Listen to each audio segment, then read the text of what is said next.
रामनगर स्थित गणेश नगर ठारे 15 भरी सुना और 10 भरी रूपा चोरी अभियोग।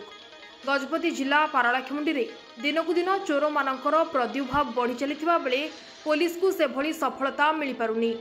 चोर सहजरे चोरी करी खसी जिबार देखिबाकु मिलिछि।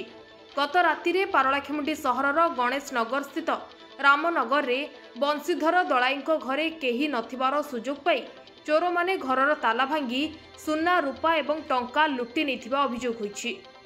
सूचना अनुसार घर भितरे चोर पशि प्राय 15 भरी सुना और 10 भरी रूपा एवं नगद 60,000 टंका चोरी होइथिबा नै अभियोग होइछि। परे स्थानीय आदर्श थाना को सूचना देवा परे पुलिस घटनास्थल रे पहुंची तदंत आरंभ करिथिबा जणा पड़िछि।